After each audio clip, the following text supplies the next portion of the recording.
So we're gonna start with the first book we're gonna read is 5 Dysfunctions of a Team. Got it. Right? The next book we're gonna start working on is Never Split the Difference. And I want you to take a ton of notes on Never Split the Difference. Don't just read it. I want you to study it and take a bunch of notes on it so you can be functional with using the skills in that book. I think that book may be the most functional book to be successful in life that I've read. Okay. And this is all leadership based. Hang on. What you need, bud?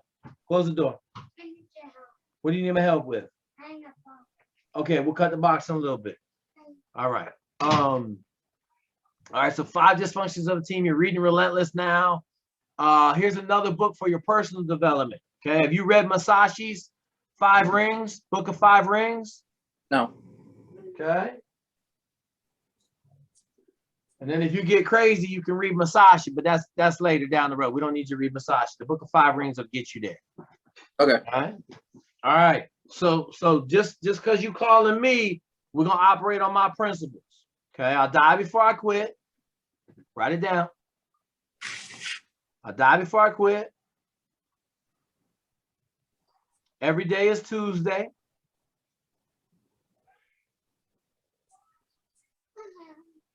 Okay. I'll be 400% prepared for every test. And you play football, so this one will be fine. I'll prepare today like tomorrow is the Super Bowl. Okay. Did I tell you every day is Tuesday? Yep. Okay, so every day is Tuesday. That's the only one that needs explanation, right? So every day is Tuesday because Tuesday is one of those days you don't care about. If you got to come in early, you got to go home late, you don't care. So for me, when I was in the military, when I was in Buds, when I got in the teams, every day was Tuesday, man. If it was a Saturday training day, well, it's Tuesday, bro. We good, right? Because a lot of times people are going to get their panties in a bunch about working on Saturdays and Sundays, but you have to do what you have to do to be successful, okay?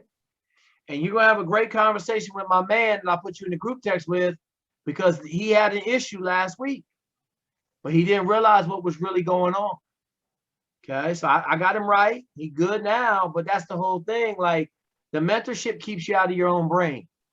How many people in your family been officers in the Army? I'm the first ever to join the military in my family. Okay. So then for us to make you successful, we have to get you to think differently. Right. Okay. But you can't do that on your own. Right. So remember what I told you about being the man of the house.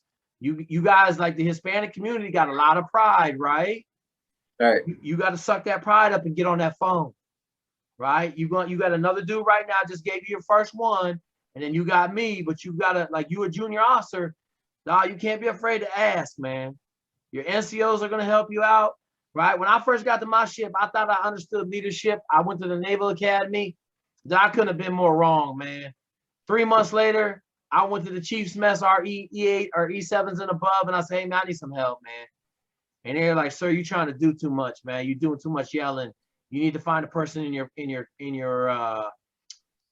division that can turn to make everybody work, right? And so I moved some people around in my division, and then I never looked back. And then I realized it wasn't about me. It wasn't how bad I wanted it. It was how bad I could empower them to want it. Okay. So I know you terrified right now. I can see it, bro. But you ain't got to be, right? Because by the time you get there, we got a year to get you ready. So the first time you stand in front of your platoon, right? Like everybody talk about that first time, right? Bro, I stood up there. I said, hey, my name is Jake Zweig. I'm from Silicon, Washington. I work for you. Let's get it done. We're going to be the best division on the ship, right? You going to be a company commander or platoon commander? When it comes to my first unit? Yeah, you be a platoon commander? So, yeah, it's a PL, so a platoon leader. Okay, you be a platoon leader. Okay, so, like, hey, man, listen, I work for every one of you, right? But then you actually have to do it, man. Like, you got to, one of your guys calls in on Monday morning saying, hey, my son's sick. I got to take him to the hospital, blah, blah, blah. Like, as soon as you get a break, you get that dude a call, man. How you doing? Sir, she really sick. I'm in the hospital. Boom. You drive your butt over to the hospital, right? You pick Yeah. up a couple sandwiches at Subway. Hey man, I just want to stop through. You need anything, give me a call. That right there go miles, man. Miles. Right. I had to go to court. One of my young ladies in my division, she hit her kid with a coat hanger and gave her a big welt on her butt. So she got turned into social services. Man, I had to go toe to toe in the courtroom with everybody. I said, look, this is one of my people. I know this person. Yeah, she gave her a spanking with a coat hanger, but she ain't beating her with a coat hanger. You know, like that's what you got to do, because then when you do that, then everybody look at you and be like, yo, I can trust this dude. Right. And at the end of the day, that's the number one thing, because I'm gonna tell you the same as I'm gonna tell my guys in the SEAL teams. When you get shot or blown up in the middle of that field, and you've been an asshole for the last 18 months, they're gonna leave your ass out there in that field until it's comfortable for them to go get you. Okay? I'd much rather have them come get me as soon as I get shot. Okay, but you can't fake that stuff.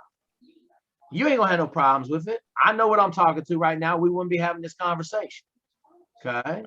You reached out. It's my job to get you right. It's your job to get yourself right. It's your job to get yourself some mentorship to help you stay right.